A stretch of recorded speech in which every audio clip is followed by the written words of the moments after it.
Most lawyers guess at what a TBI case is worth. I stopped guessing 100 cases ago. I spent 15 years practicing one area of law, TBI litigation. I spent the last 7 writing the book. It's called The Ernst Way, the definitive guide to TBI litigation. Every case I tried, every depo I sat through, every witness at trial, what worked and what didn't. 15 years of depth down to a single question. How do you prove what a brain injury costs a human life?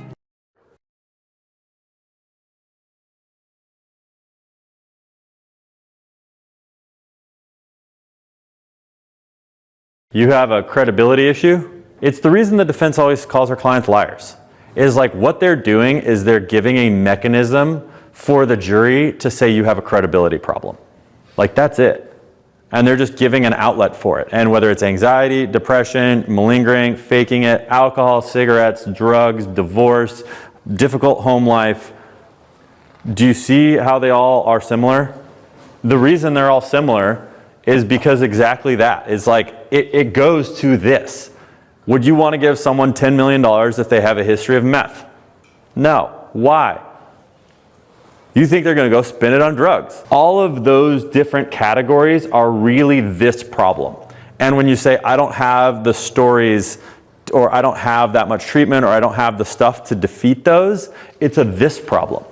All right, so let's just try and fix one of yours. This is a redemption story. This is someone who spent her whole life as an alcoholic, and for the first time, she realizes her brain is going to be one of the most valuable things she's got, and she hasn't had a drip of alcohol since. Do you see how all of a sudden it's a save the cat, save the dog situation, and then when the defense is attacks her, they're like attacking the hero. And so, but the question is that story good enough to defeat she was an alcoholic for 25 years. And your client can't be the only one that tells a story. You need a bunch of people around them that tell stories that are so good that they're like, oh my God, she started not only doing rehab, but she's helping other people through rehab. And like, how do you make her the hero in a way that when the defense stands up and be like, she's like an alcoholic for 25 years, that everyone in the jury is like, well, F the defense, because that's terrible. They're attacking somebody that we think's a good person. So would you just depose all these character witnesses? I would talk to all the character witnesses. And everyone views talking to lay witnesses as like hey, I'll talk to them for 15 minutes. I want to reset your expectations. You should talk to them for like hours. And you're like, fuck, that's a lot of work. So let's say they give you good, would you depose them or just keep them for trial theoretically?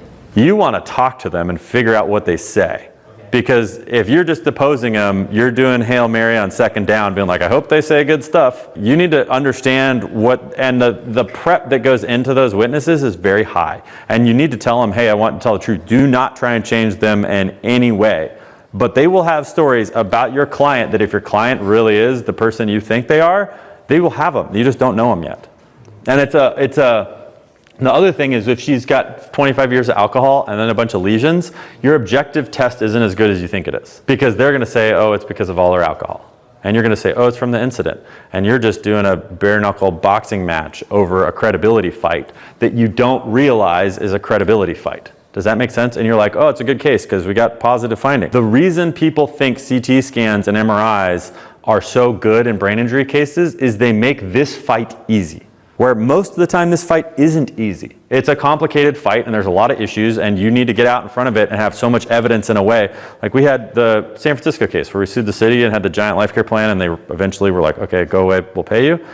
One of the biggest problems we had in that case was the brain injury was really freaking complicated because it was like, oh, positive finding. And that's how we got the positive finding part, except the positive finding didn't show up for almost 24 hours and wasn't from a bleed, it was from hypoxia. And the hypoxia was from a problem that happened at the ER like 4 hours later.